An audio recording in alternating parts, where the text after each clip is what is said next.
So, we're reading this way today, I think. Will you begin, Luba? But Savitri replied to the dread voice, O death, who reasonest, I reason not. Reason that scans and breaks, but cannot build, or builds in vain because she doubts her worth. I am, I love, I see, I act, I will. Death answered her, one deep surrounding cry. Know also, knowing thou shalt cease to love, and cease to will, delivered from thy heart. So shall thou rest forever and be still, consenting to the impermanence of things. But Savitri replied, for man death. When I have loved forever, I shall know. Love in me knows the truth, all changing mass. I know that knowledge is a vast embrace. I know that every being is myself. In every heart is hidden thy mirrored one. I know the calm transcendent bears the voice, the veiled inhabitant, the silent Lord. I feel his secret act, his intimate fire. I hear the murmur of his cosmic voice.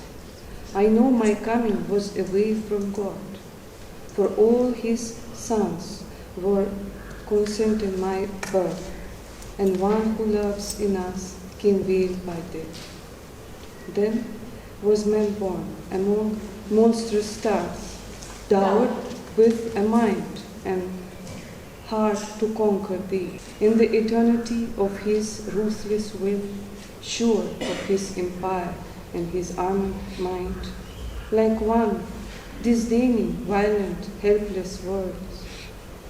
From victim lips death answered not again.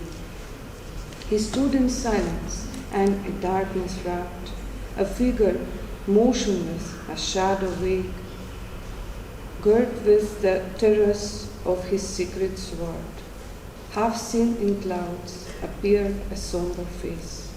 Night's dusk tiara was his muttered hair.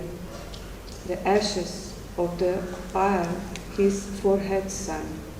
Once more a wanderer in the unending night, blindly forbidden by dead victim eyes, she traveled through the damp, unhoping vasts.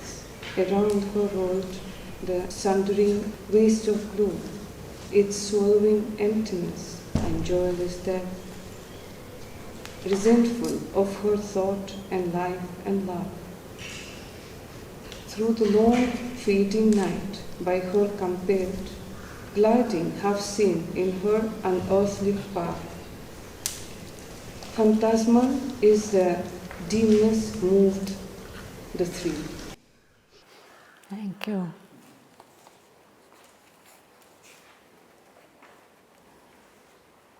Death has been trying to persuade her to give up her love for Satyavan, give up her hope to carry him with her back to the world of life.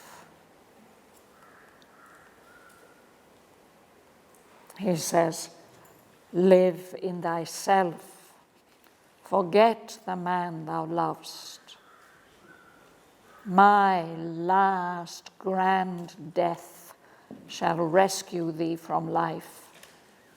Then shalt thou rise into thy unmoved source, meaning the realm of death. But Savitri replied to the dread voice. She's still completely defiant. O death, who reasonest, I reason not. Reason that scans and breaks, but cannot build, or builds in vain because she doubts her work. I am, I love, I see, I act, I will. She's basing this on her own experience and knowledge. But death still argues back. But how do you explain this line? This line, her line, I am, I love, yeah, this line. This is a statement of her personal experience and knowledge. So in the face of that, all these falsehoods of death, all these attempts of his to draw the wool over her eyes, this has no effect at all because of the knowledge that she has in herself, because of all that she has experienced in her yoga since we started reading Book 7. Also, it's the opposite of death. I mean, this Yes, line is very powerful. the affirmation of eternal life, yes. But he answers, you've missed something out. You have to know also. And if you know, if you have the knowledge, you will cease to love. You will cease to will. You will be set free from the wishes, the impulsions of your heart. Then you'll be able to rest forever and be still, be at peace. You will accept the fact of death, the impermanence of things. But she replies, when I have loved forever, I shall know. There's no end to my love and my knowledge. Love in me knows the truth. All changings mask. All the changes that happen in the cosmos, they are hiding a truth of permanence. She knows that truth. I know that knowledge is a vast embrace. I know that every being is myself. In every heart is hidden the myriad one, the one who becomes and expresses himself as the myriad, the uncountable many. I know the calm transcendent bears the world. This world is upheld by the calm, transcendent divine beyond all division. He is the veiled inhabitant. He's the one who's supporting the existence of this world. He is the silent Lord. Savitri says, I feel his secret act, all that he is doing. I feel his intimate fire. I hear the murmur of the cosmic voice. I know my coming into this world, into this universe, was a wave from God. For all his sons, all the suns in the whole cosmos were conscient in my birth when I was born. The one who loves in us came veiled by death. Then was man born among the monstrous stars, dowered with a mind and heart to conquer thee. Dowered, it means endowed with, gifted with. When man was created, when man was brought into the universe, he was gifted with a mind and a heart that is able to conquer you, death.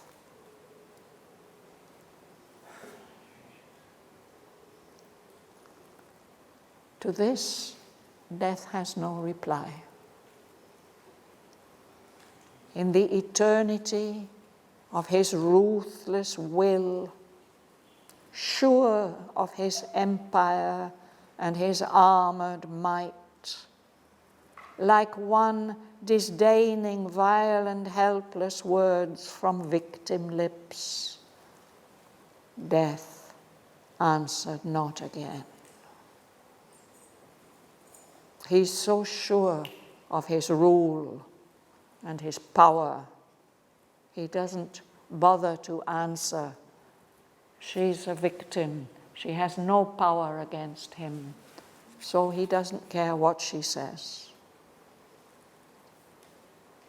He stood in silence and in darkness wrapped, a figure motionless, a shadow vague, girt with the terrors of his secret sword. He knows that he's wearing his weapon that can destroy anything. No? So why should he bother to reply to these words from victim lips? But then somehow his appearance changes. This is very interesting, that at this point, half seen in clouds, appeared a somber face. His face can be seen, this dark face, surrounded by matted hair, night's dusk tiara, the stars, he's carrying the stars, the evening twilight stars in his hair. Who is this? The ashes of the pyre, his forehead sign. He's marked here, the funeral pyre. He's used those ashes for his sign. This is an image of Lord Rudra. Rudra is an expression of Shiva. Here he's not taking this beneficent Shiva form, he's still holding the angry Rudra form, but that change has come about.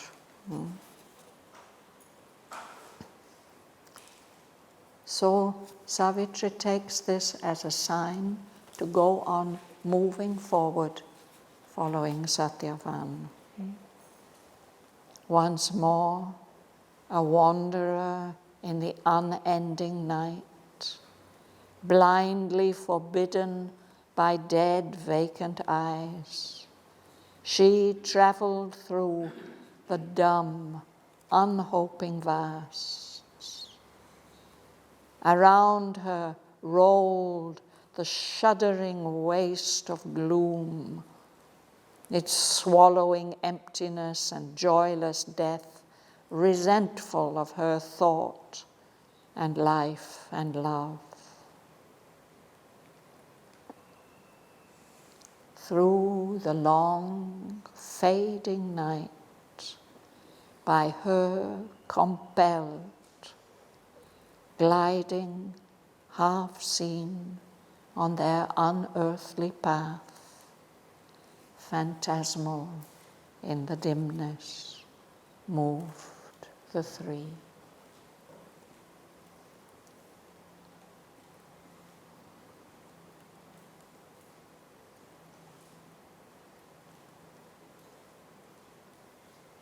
That is a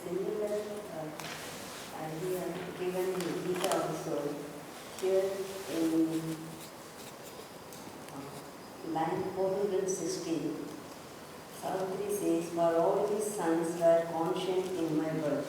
Savitri Krishna told Arjuna, I have seen so many sons and all, and Arjuna was asking him, you are contemporary to me, and you are telling that I know all the previous births of you and all. How do you know that?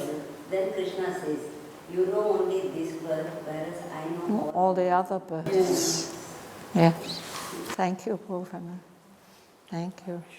Yeah, I feel also that before we came, this is a very, for me, it's not so true like before. I feel at least that. Yeah, there's some change. Yeah. Yes. Yes.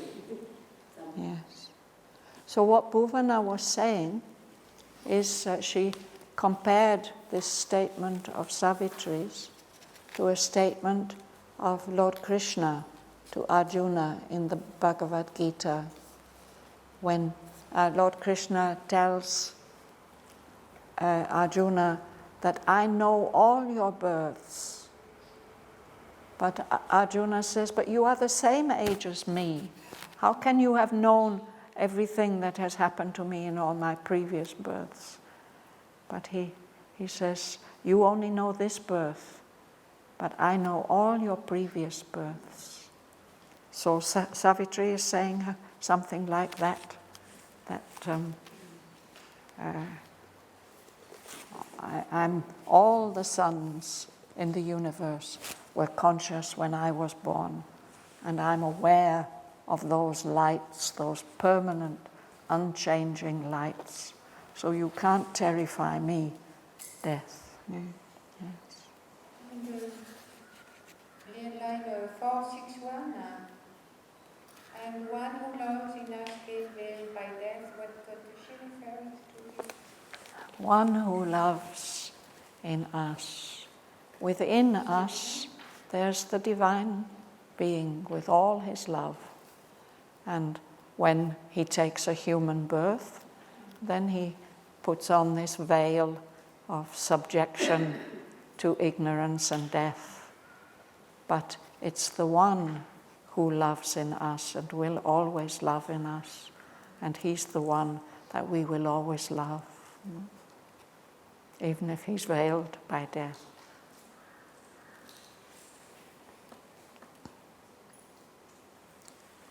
So she just continues, once more a wanderer in the unending night. That seems to be still there. And there are these dead, vacant eyes watching her as if they want to prevent her moving forwards.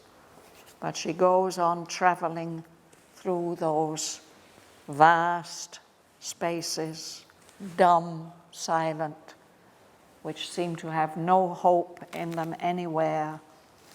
All around her is this shuddering waste of gloom, a darkness that is moving in a threatening way. It's swallowing emptiness, and joyless death seems to reject her thought and her life and her love. But as they move forward through the long fading night, the night is becoming less dark because she's moving forward through it. Death and Satyavan are also compelled to move through the long fading night. By her compelled. It's her power which is driving them forward. But they are gliding half seen, like ghosts or dreams on their unearthly path. Phantasmal, like phantoms in the dimness, in that fading darkness. The three move forward. And that brings us to the end of Canto 2 of the journey in eternal night. And even the end of Book 9. We'll move on to Book 10, the Book of the Double Twilight.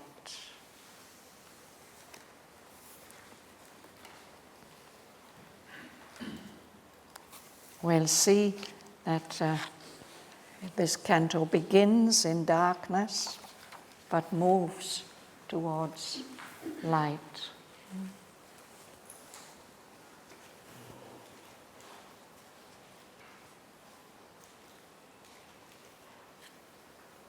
Tuan, will you read?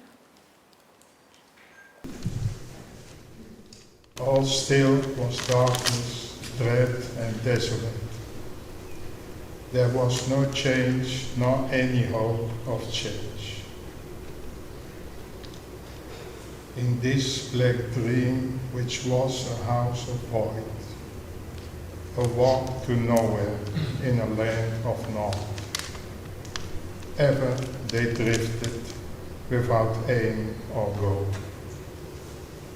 Gloom led to worse gloom, depth to an emptier depth. In some positive non-being's purposeless vast, through formless wastes, dumb and unknowable. An ineffectual being of suffering light, through the despairing darkness dogged their steps, like the remembrance of a glory lost. Even while it grew, it seemed unreal there. Yet haunted nihil's chill, stupendous real, unquenchable, perpetual, lonely, no, a pallid ghost of some dead eternity. It was as if she must pay now her debt, her vain presumption to exist and think, to some brilliant Maya that conceived her soul. This most she must absolve with endless pangs, her deep original sin, the will to be, and the sin last greatest, the spiritual pride, that made of dust equaled itself with heaven, its scorn of the warm writing in the mud, condemned ephemeral, born from nature's dream, refusal of the transient creature's role, the claim to be a living fire of God, the will to be immortal and divine. Let's pause there for a moment. There seems to be no change. All still was darkness, dread and desolate. There was no change nor any hope of change. In this black dream, which was a house of void and emptiness and nothingness. So their movement is a walk to nowhere in a land of nothingness. So they seem to be just drifting without any aim or goal. The gloom gets darker, gloom led to worse gloom. They seem to be going deeper down. Depth leads to an emptier depth, a depth of greater nothingness. In some positive non-beings, purposeless vast, through formless wastes, dumb and unknowable. This is the opposite of existence, the denial of existence.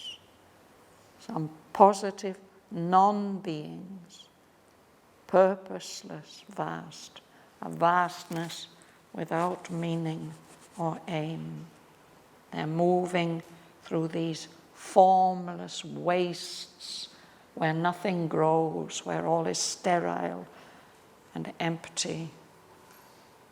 These wastes are dumb and unknowable.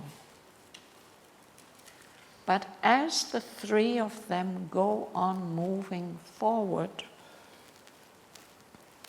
an ineffectual beam of suffering light follows them, dogging their steps. A faithful dog will always follow just at his master's heel.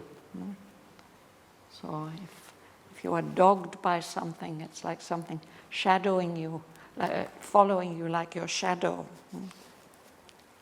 So this ineffectual beam of light, this light is suffering, but still it's following them through the despairing darkness. It's dogging their steps, like the remembrance of a glory lost. It's as if that light is remembering some greater truth. And that little light grows. Even while it grew, it still seems unreal in that darkness. But still it goes on following them. Yet haunted that chill, stupendous realm of nothingness. That little light is unquenchable. It can't be put out. It's perpetual. It goes on and on and on. Although it is lonely, no companion, although it seems to be nothing, it seems to be a pale ghost of some eternity that has died.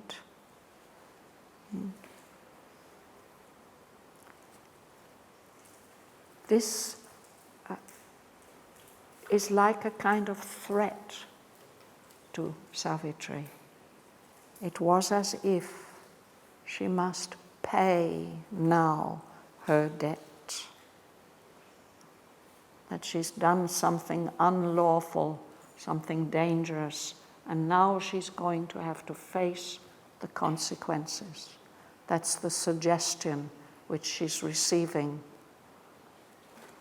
It was as if she must pay now her debt, her vain presumption to exist and think. This is the suggestion that death is throwing on her. You have no right to be here. You have no right to exist and to think. Above all, you have no right to defy me. You are going to have to pay for this, for her vain presumption. It's when you presume to do something that you have no right to. She's going to have to pay her debt to some brilliant Maya, some bright illusion that has given rise to her soul. And what she has to absolve, what she has to pay for most of all, with endless pain, is the deep original sin, her deep original sin, her will to exist. And the even greater sin, the sin last, greatest of spiritual pride, that is always supposed to be the worst sin, no? That made of dust. She's a creature of the earth, no? Made of dust, equaled itself with heaven, claims to be the same as a divine being. Its scorn of the worm writhing in the mud, condemned, ephemeral, born from nature's dream, refusal of the transient creature's role. It's as if she's refusing to be a worthless human being. She's claiming to be a living fire of God. her will is to be immortal and divine. She's accused of all this terrible disobedience.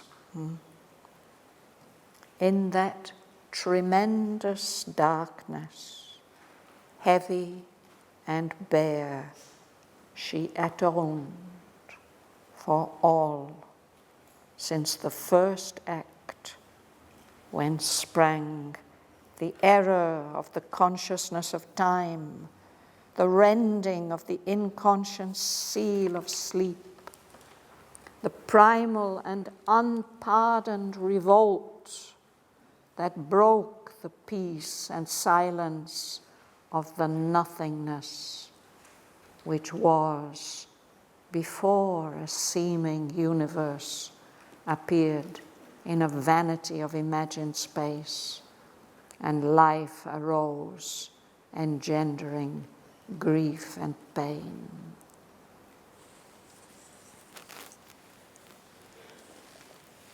This is the suggestion that he's projecting at her.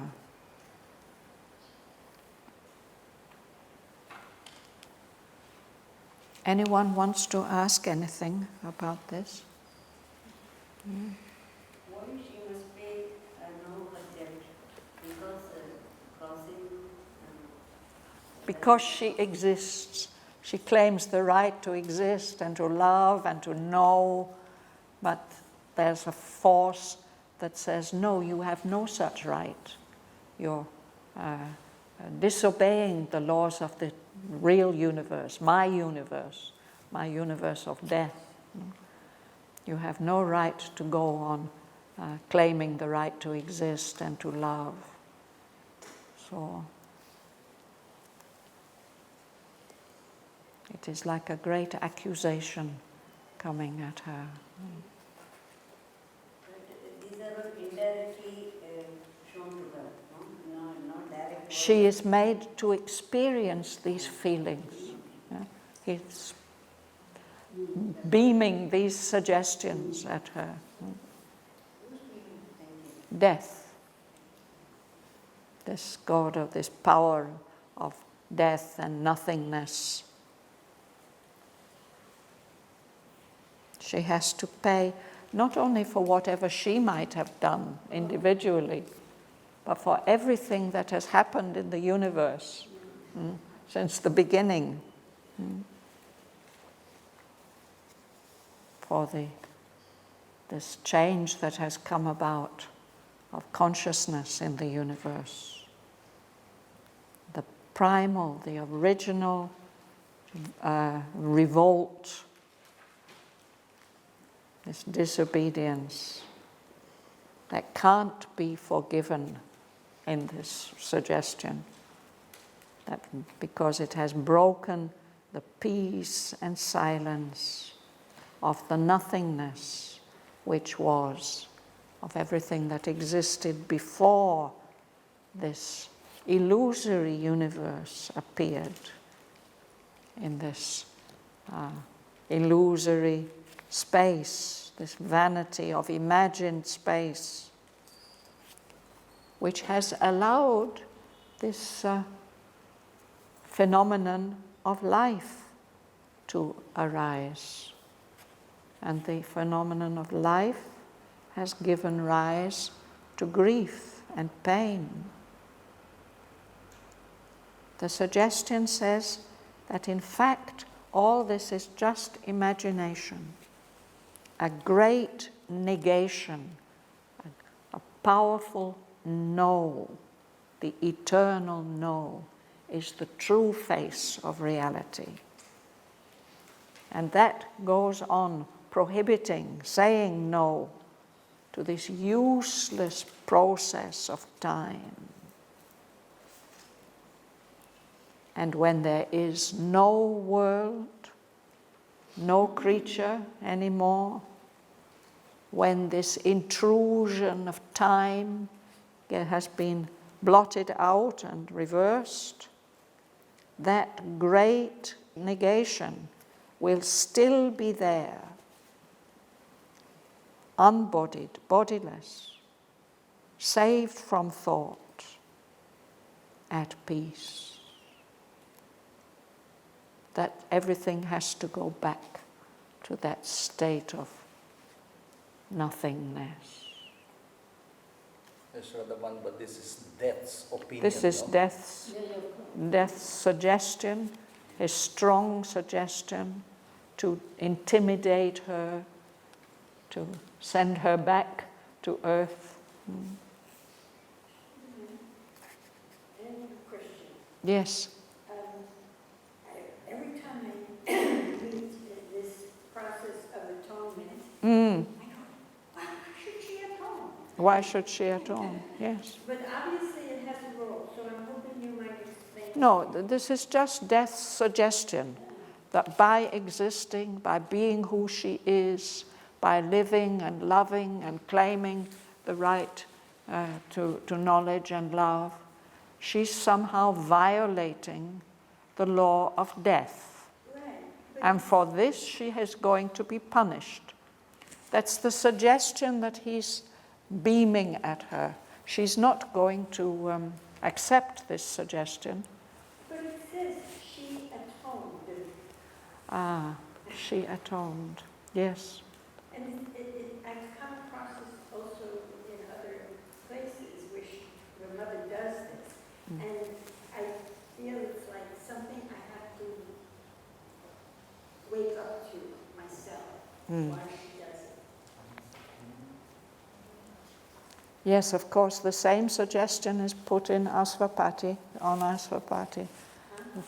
The same suggestion is put on Asvapati when he goes down into the darkness, and that he deserves all this. He has to pay for everything that's gone wrong in the universe. What means atonement? To atone for something, to make up.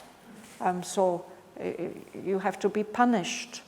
It is a very Catholic thing, no?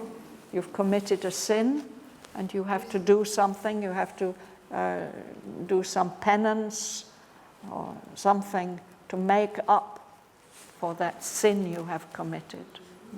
So Radhavan, so does that mean that a death is implying that without him, we wouldn't even be here? Yes, that's right. He keeps on insisting on this thing. Yes, yes. And many people believe that.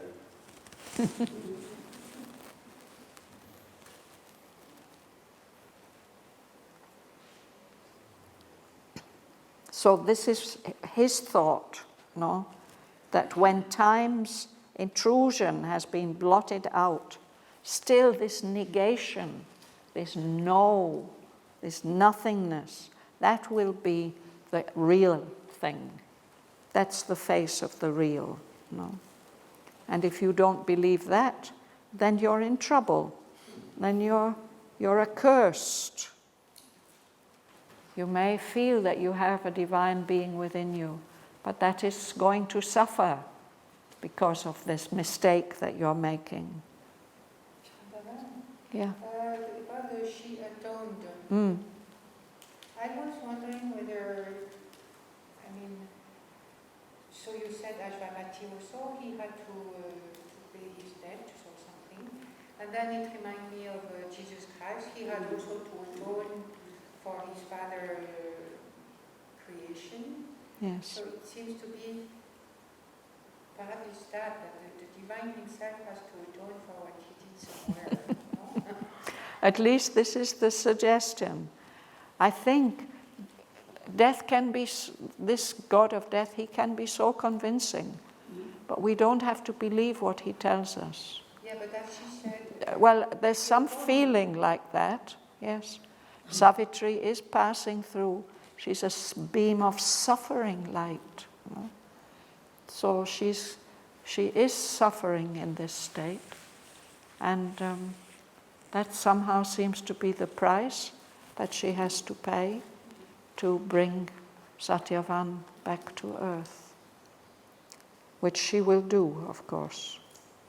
But this is the world like that. I mean, most of the people are feeling that death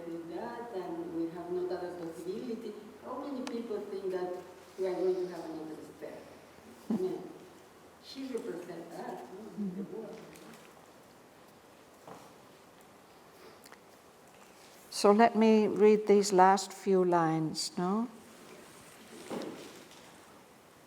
Accursed in what had been her Godhead's source,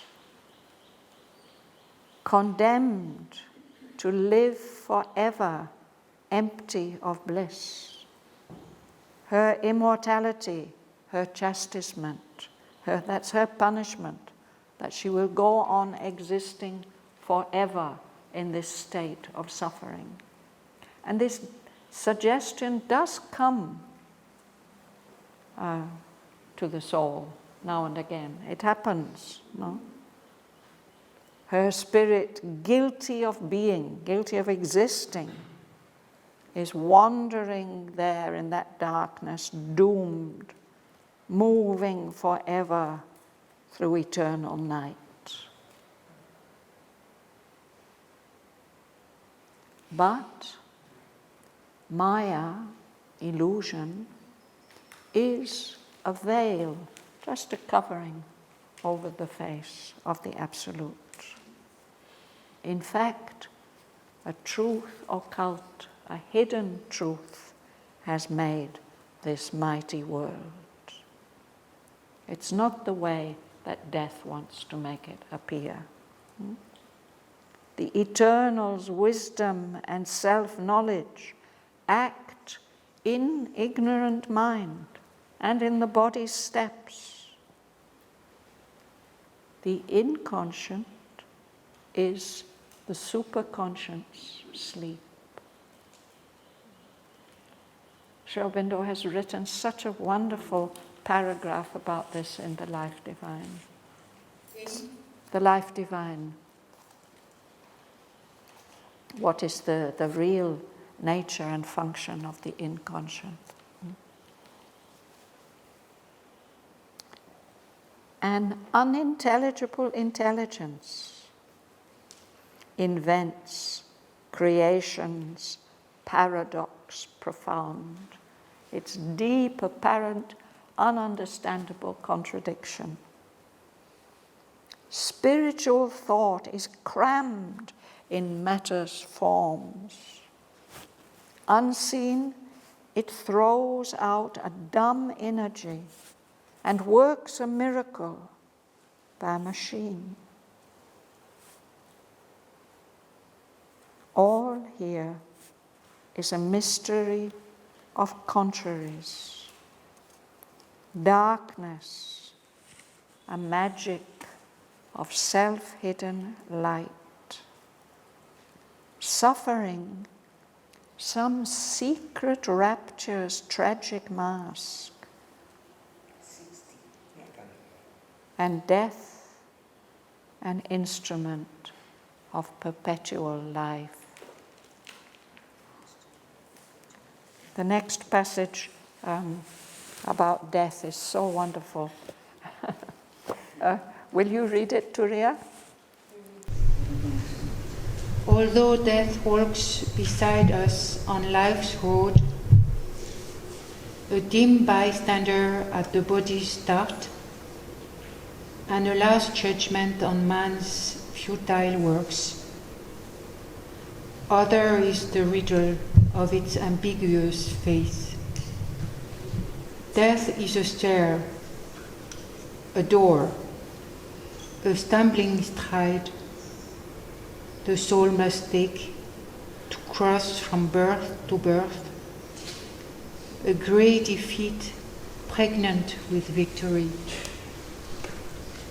a whip to lash us towards our deathless state. The inconscient world is the spirit's self-made room, eternal night, shadow of eternal day. Night is not our beginning, nor our end. She is the dark mother, in whose womb we have hid, safe from too swift awaking to world pain. We came to her from a supernal light.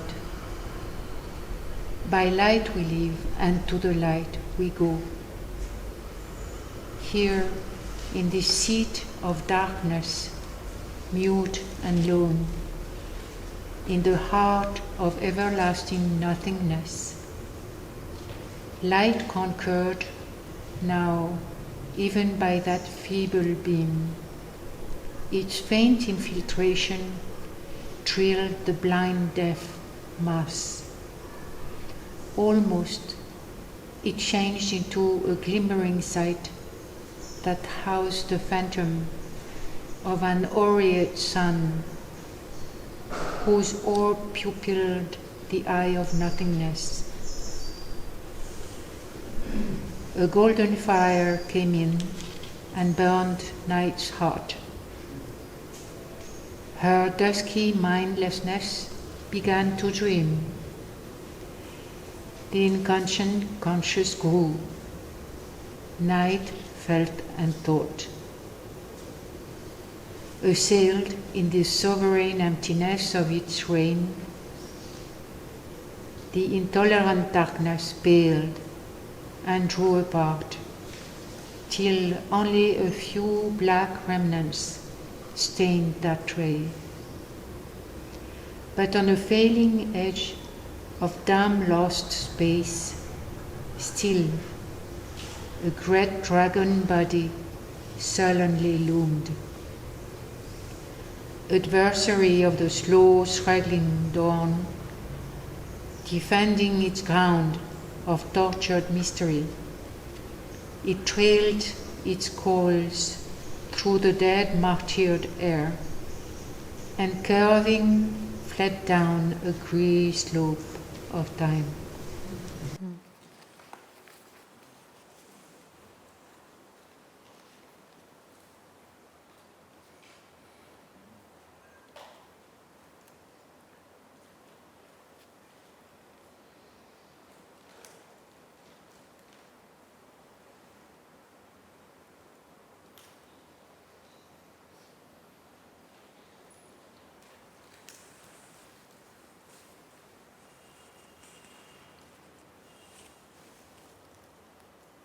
So first there's this suggestion. No?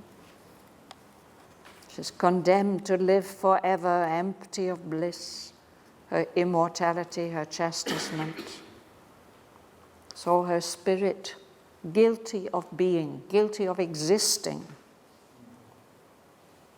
wandered, doomed.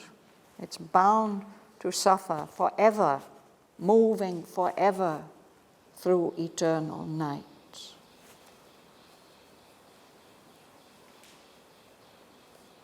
But Maya is a veil of the Absolute. The truth is something completely different. A truth occult, a hidden truth, has made this mighty world. The Eternal's wisdom and self-knowledge act in ignorant mind and in the body's steps.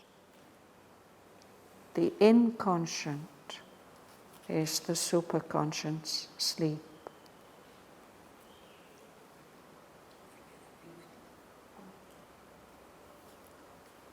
An unintelligible intelligence, one that's beyond our understanding, has invented the profound paradox, the strangeness of this creation, the contradictoriness of it. Spiritual thought is crammed in matter's forms. We don't see that matter is throwing out, projecting a dumb energy, working a miracle by a machine. So in this universe, everything here is a mystery of contraries, of apparent contradictions. Darkness is a magic of self-hidden light.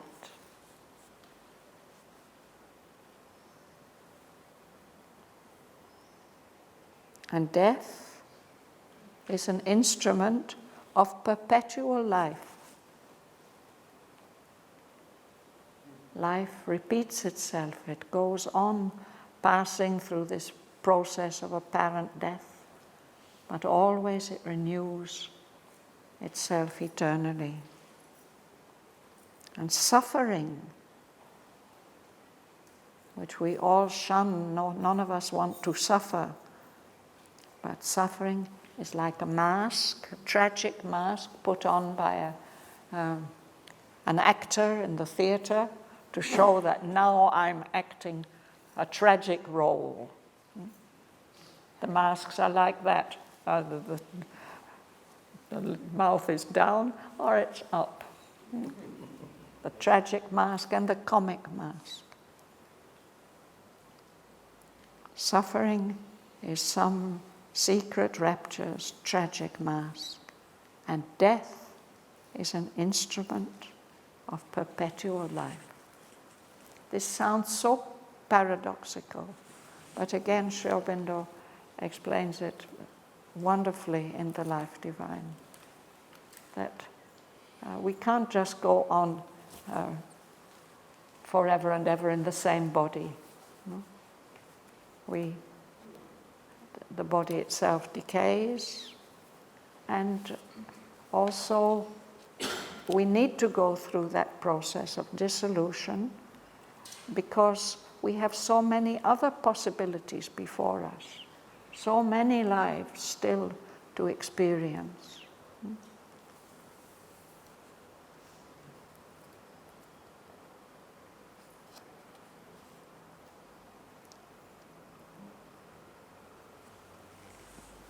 Marie-Ange, why don't you read this again?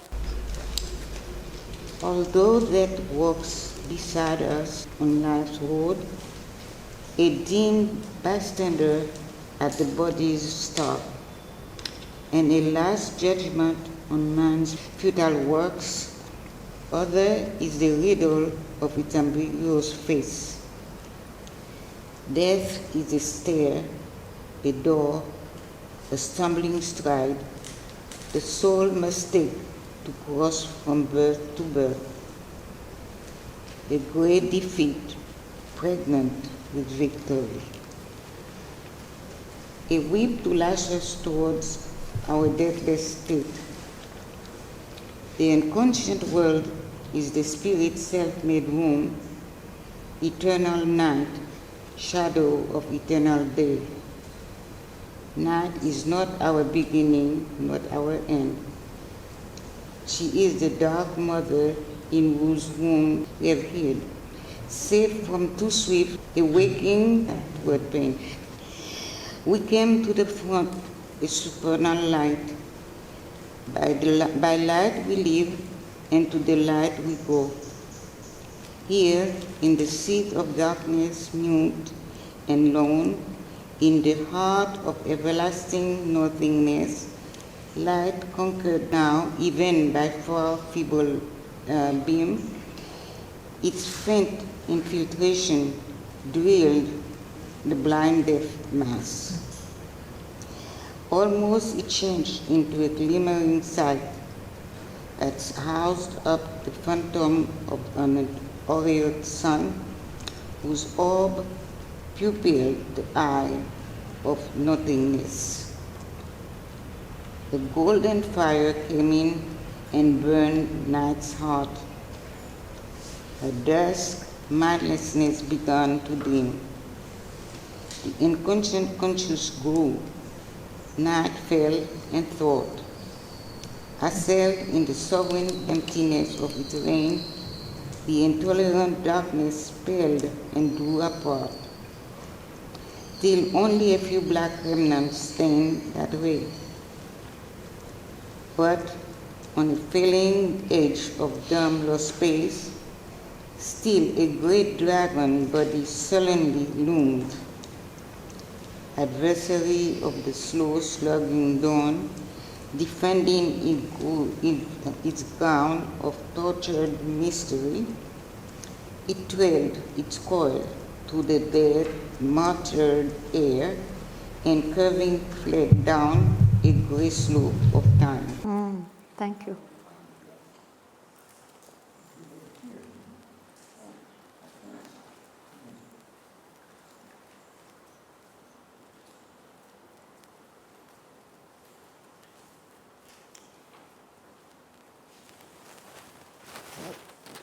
This is golden hair and the next heart. Yes. A golden fire came in.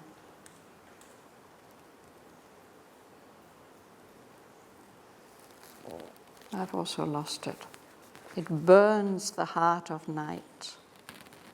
And then that dusky emptiness, that darkness, began to dream.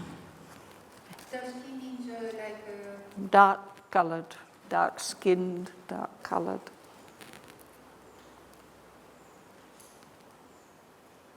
Heart denotes whom? Sorry? This heart denotes whom? Night. Night.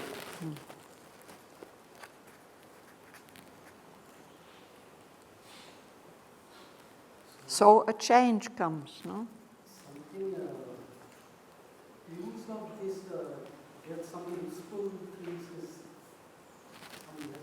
there, no? Sorry, I'm not hearing properly, Sudanya. Some use of death, Some, secret use of yes, death has a role to play, no? Yes. That's what what touches me so much about these lines, no? Although death is walking beside us always on life's road, no? And it's there when we are born, at the body's start, and it's a last judgment on all the things that we've tried in vain to do during our lives, no?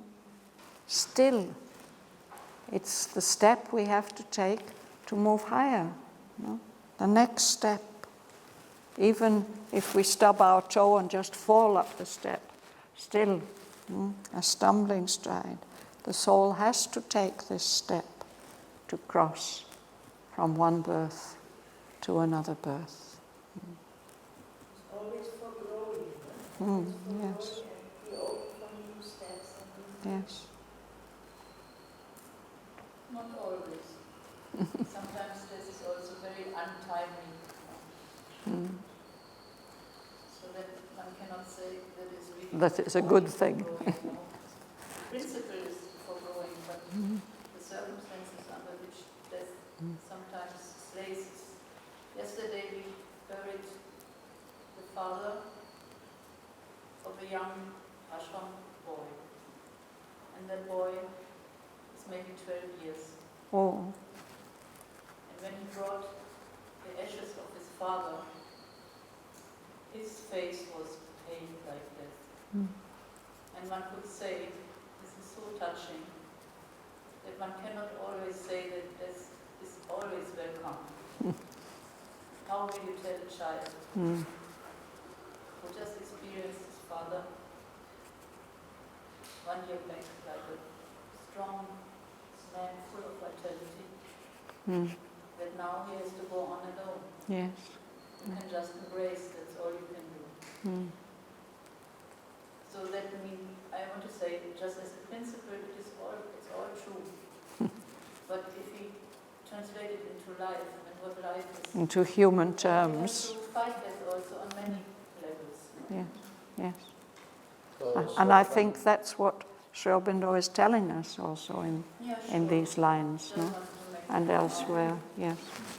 But I remember also, I agree totally to this also, but I remember also that the talk from Dr. Alakandi, that parents came with her child who was 7 or 8, 9 years old, the first time to the ashram, and the child went with the parents, and then the car came, and the child was by the car put to death before the ashram. And he was very, and the parents said, oh wow, I mean, it was very difficult to find out. And Alakandi said he then finding out, the child's wish was, only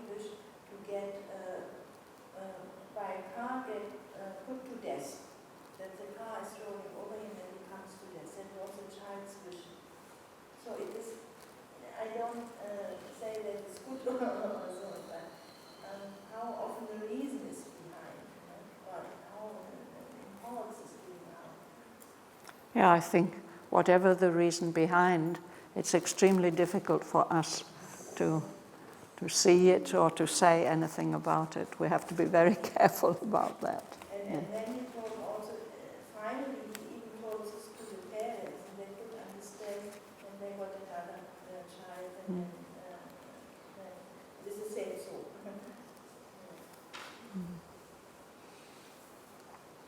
So anyway, what we're reading about here is this transition from the eternal night into this new canto, the dream twilight of the ideal, which is actually a very, very beautiful canto. Aureate means golden? Sorry? Aureate. Aureate means golden, yes.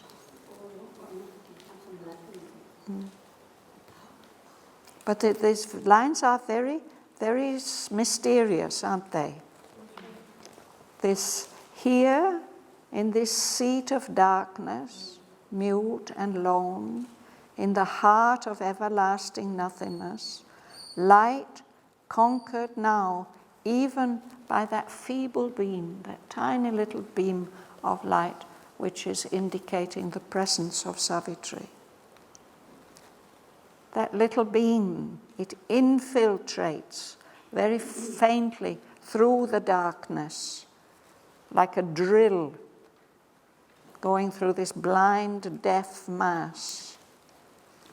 And as it does that, that light almost changed into a glimmer, a faint sight, a kind of power of vision, of future possibilities. And this glimmering sight housed or protected the phantom, the ghost of a golden sun. And that golden sun seems to be almost like the pupil of an eye. The eye is usually darkish. The pupil is also dark, no? But that's the power of vision. This golden fire came in and burns the heart of night. And this dusky mindlessness of the darkness begins to dream. So what has been unconscious becomes more conscious. That night is feeling and thinking. And the darkness is attacked, assailed. Death was so proud of that sovereign emptiness of its reign, that nothing was real was there. But it's attacked in that emptiness, and the intolerant darkness grows pale like the first light of dawn. It drew apart until there's pale light, and there's only few black remnants are staining that ray of light.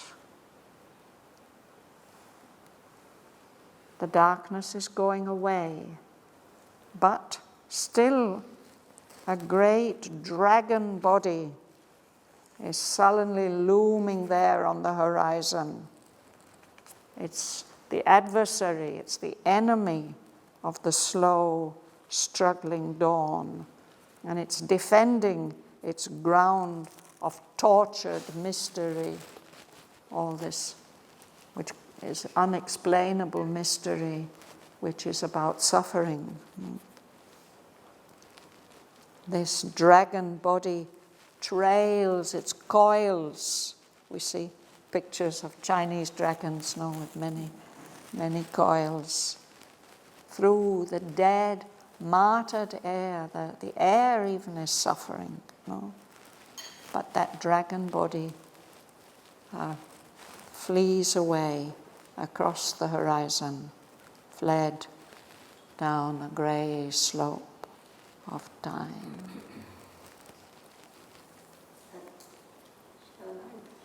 For me, Auroville,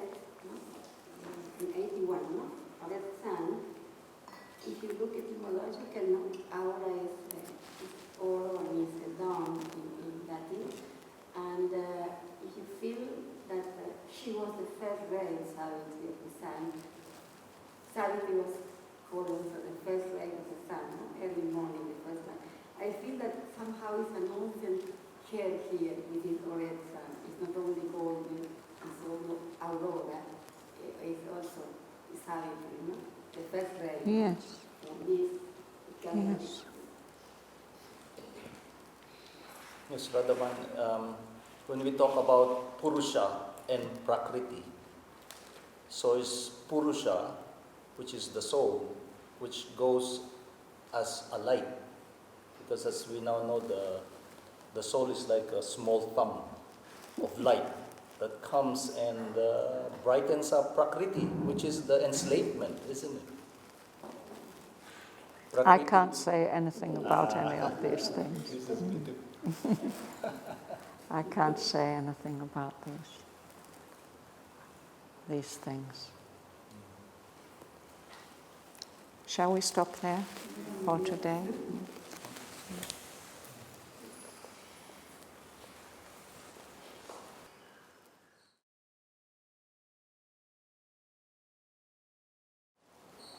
Thanks to Sri Aurobindo.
Sailed in the sovereign emptiness of its reign, the intolerant darkness paled and drew apart,